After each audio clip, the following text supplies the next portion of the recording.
All right. Thank you, Eunice, for that primer. So I'll be talking about alcohol withdrawal management in the ambulatory setting. And like everyone else, I have no financial disclosures.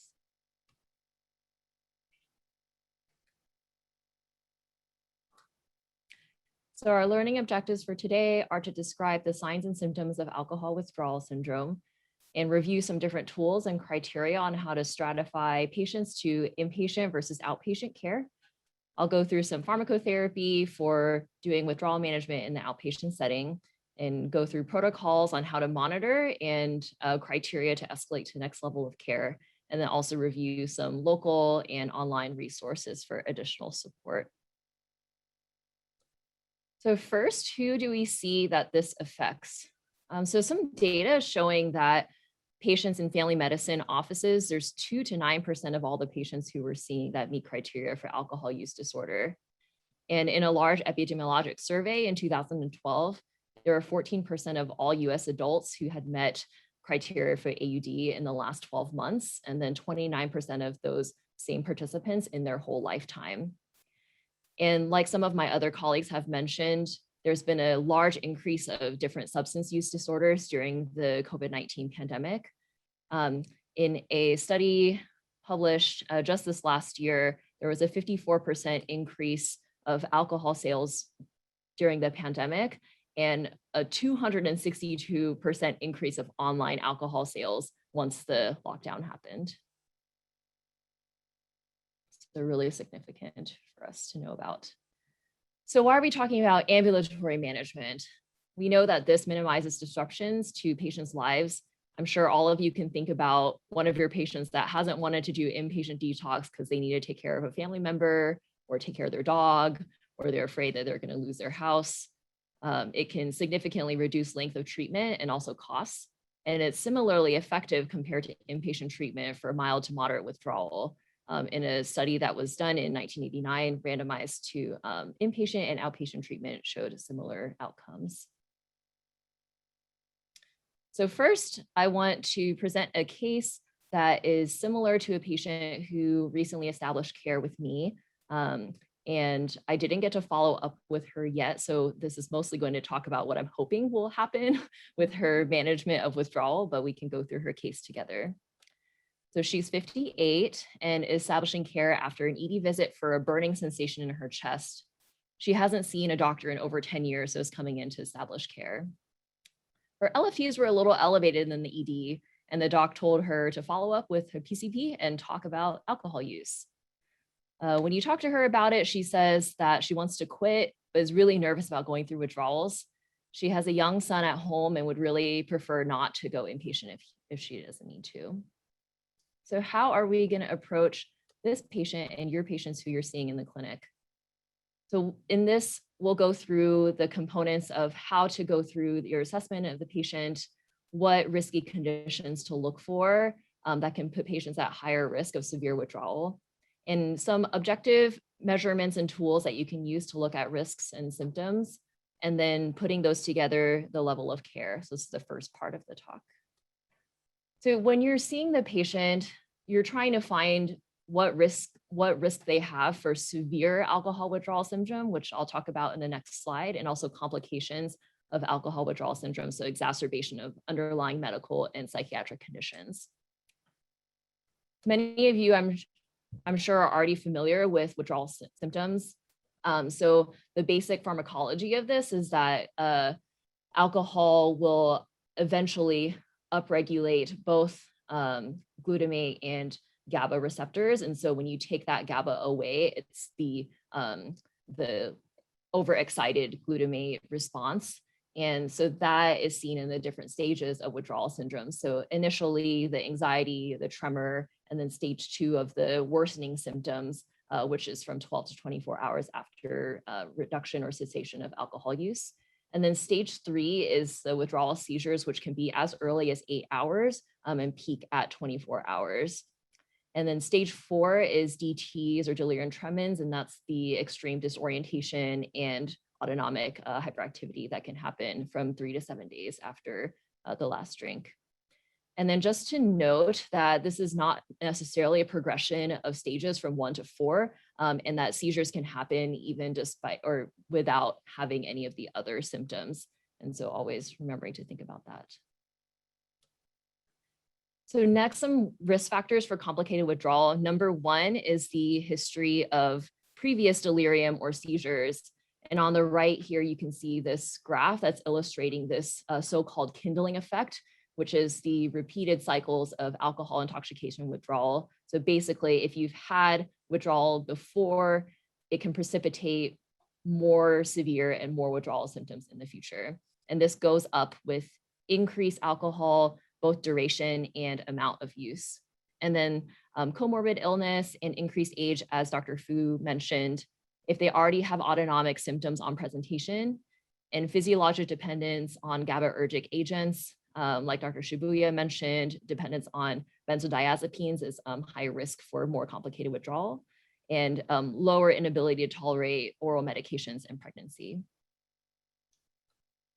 So let's go through these two pieces with our patient who we saw.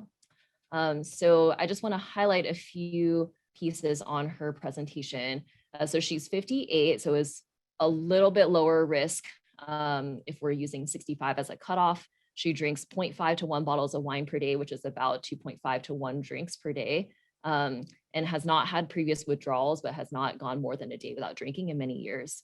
She overall has pretty controlled medical comorbidities, has some mild symptoms on exam and no concurrent SI or other mood symptoms. She has some support at home and is able to call into clinic, and then her ED labs are listed there. So overall, kind of appears low risk, but this is sort of a subjective gestalt. So wanted to go through some tools on how to more objectively assess risk and symptoms. A couple tools that I'll talk about are the PAWS and also the LARS scales. So the PAWS scales first, this is seen in a study in 2015 by Maldonado. And this a caveat of this is that this was studied in hospitalized patients, but a score of over 4 predicts severe withdrawal. And there's a nice little ND-Calc tool that you can go through to use that. And also the LARS scale over 15, this can predict severe withdrawal. Both of these tools have pretty high sensitivity, specificity, as well as positive and negative predictive values.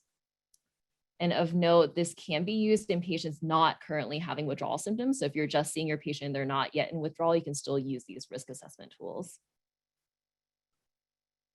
Symptom severity assessment, the first one is one that we're mostly pretty familiar with, the CWAS score. Over 15 is a higher risk for, or is more severe withdrawal symptoms. And then one tool that I do want to highlight that's here pictured on the right is the SAWS scale. This is validated to be self-administered by the patients and is validated in the ambulatory setting, and showing that moderate to severe symptoms is over 12. Note that these symptoms can be confounded by other conditions that might mimic these symptoms, so just to keep in mind. So let's go through this with our patient. So you do her PAWS score is 3, which is below 4, below the risk for severe withdrawal risk. And then you go through her CWAS score is somewhere between mild to moderate withdrawal currently. So how do we bring this all together? As much of this presentation is based on the ASAM guidelines for alcohol withdrawal, I also wanted to go through the 6 dimensions criteria for determining levels of care. This is just a tool that you can use. It's not a straight and fast rule, but going through the 6 different dimensions. So the first 3 we already talked a little bit about. So this level 1 level of care is the outpatient ambulatory setting that most of us are familiar with. So acute intoxication withdrawal potential, we already went through here using some of the tools like the PAWS and CWAS score. Biomedical and emotional complications and conditions, you generally want these to be pretty stable. And then at the bottom here, these are more of the psychosocial components of determining whether someone's appropriate for outpatient level of care. So having some readiness to change and lower relapse potential, and then also having some semblance of support and stability in their environment. So overall, seems like our patient can be managed in the outpatient setting. So what kind of medications are we going to use? When should we use medications? So there are some settings where you may not need to use medications. So a CWA score of less than 10 and having relatively low risk of complicated withdrawal, which we went through some of those tips earlier and some tools that you can use. So you can use pharmacotherapy or supportive care alone, and just making sure to have really frequent follow-up with the patients, which I'll go over later. And a CWA score of greater than or equal to 10, it is recommended to use pharmacotherapy for these patients. So for benzodiazepines, they are the first line treatment for alcohol withdrawal syndrome. The longer acting medications like Librium and Valium, there's a wide range of protocols out there on what exactly you can use and the tapering strategies for them. But what's listed in the ASAM guidelines is 25 to 100 milligrams PO every 4 to 6 hours, and kind of gauging based on patient symptoms and duration and amount of use, which I'll go over a little bit later. And then for short acting benzos, like we mentioned briefly in Dr. Fu's talk, so using oxazepam or lorazepam, you can use in elderly patients, and you want to avoid using the longer acting benzos.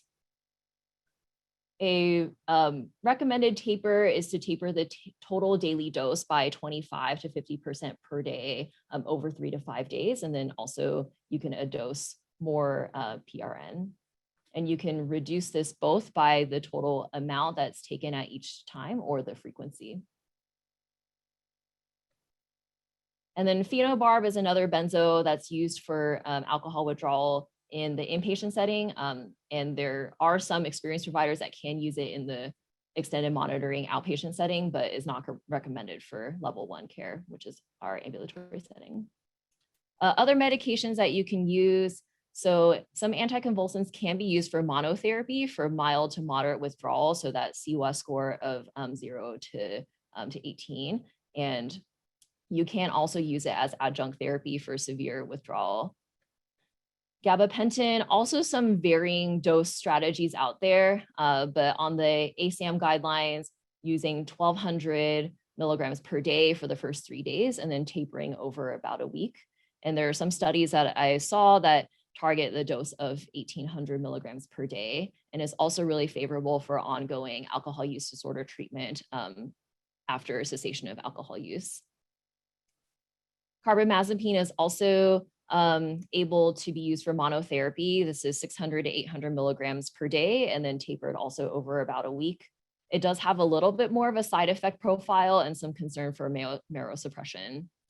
And notably, anticonvulsants are believed to counteract some of that kindling process that can occur with the repeated episodes of alcohol withdrawal. So just something to take note of, another benefit of using anticonvulsants as at least adjunct therapy.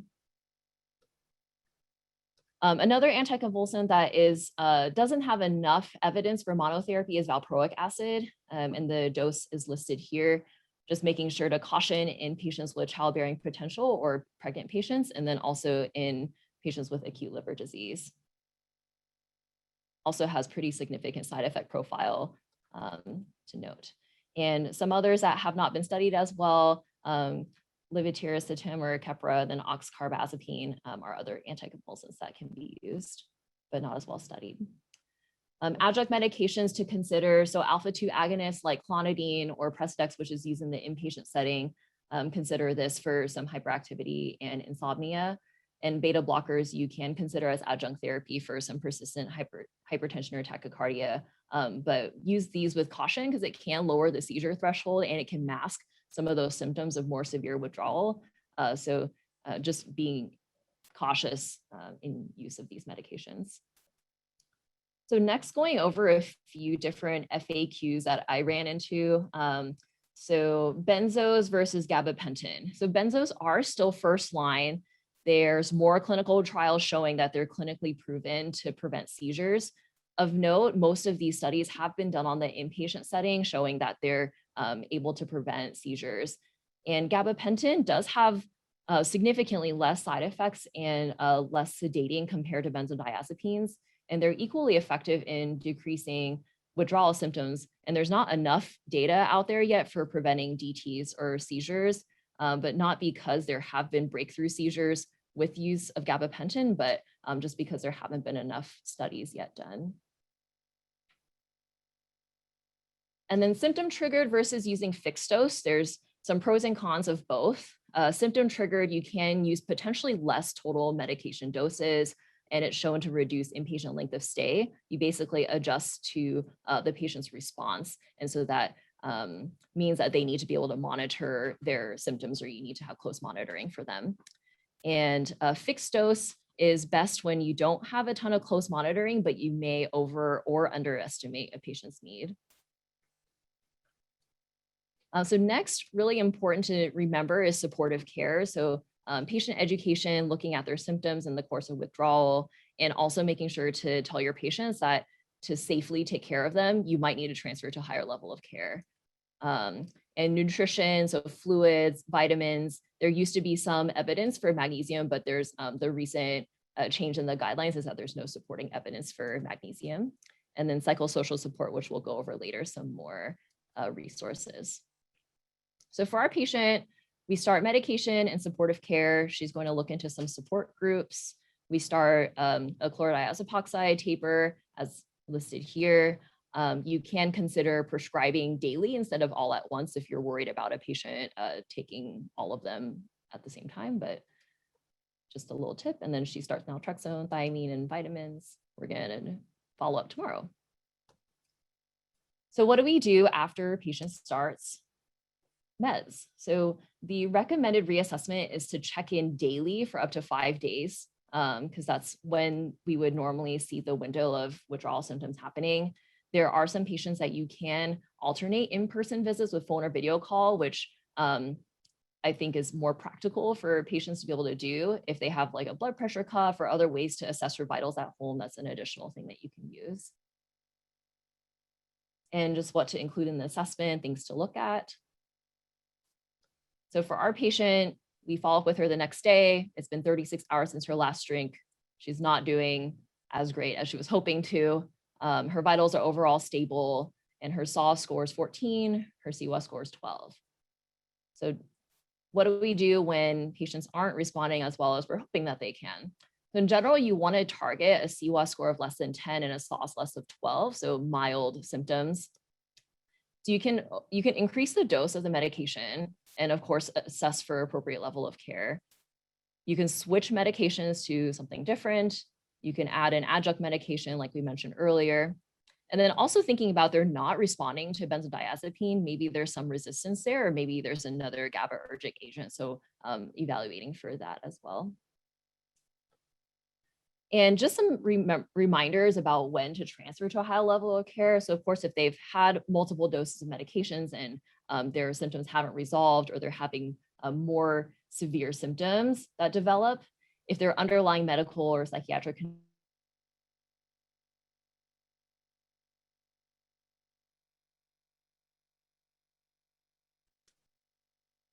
So what about patients who end up not wanting to take any medications, but are still at higher risk of withdrawal or just want to cut back? Like, what are some guidance for that?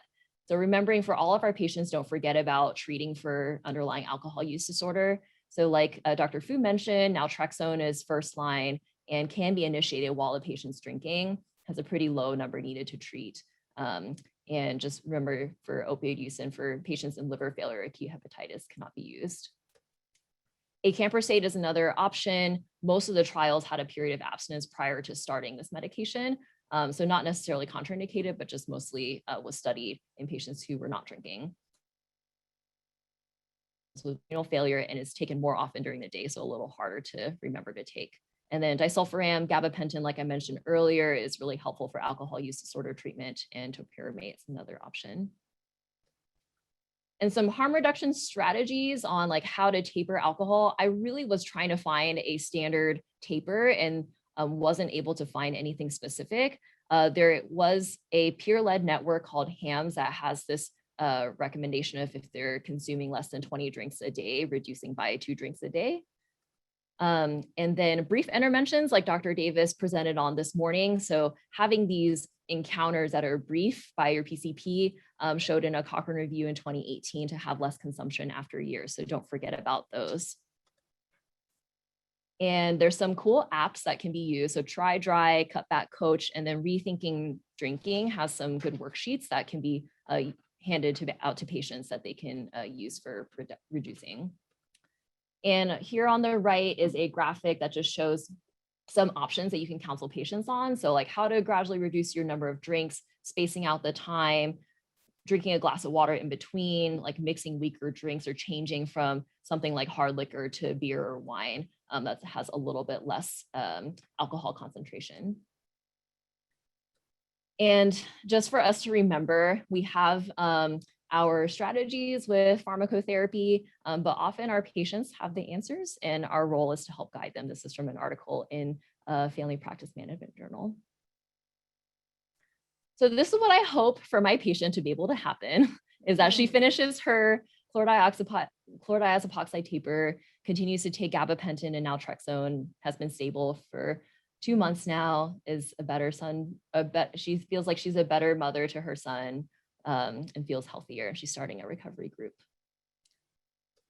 Here's a few of resources that you can refer patients to. So Alcoholics Anonymous in Seattle has some of those different cohort groups that Dr. Fu mentioned. Al-Anon and Alateen is for friends and families of these patients. Smart Recovery and Refuge Recovery are a couple other groups. If patients don't like the 12-step process, these are a couple other resources. And of course, remembering our community mental health clinics for some wraparound care and other resources as listed here. So my takeaway points, it can be safe to do in the ambulatory setting with the right circumstances, and hopefully I gave you some tools and some risk factors to look for to help stratify your patients. You can use these tools to help determine if your patient can be treated outpatient. Benzos are still first-line treatment, but gabapentin is a close second. And if response is inadequate, here's some strategies: adjusting the dose, adding adjuncts, reevaluate where they should be cared for. And then supportive care is really critical for a patient's recovery. And remember to initiate alcohol use treatment as soon as possible. Questions?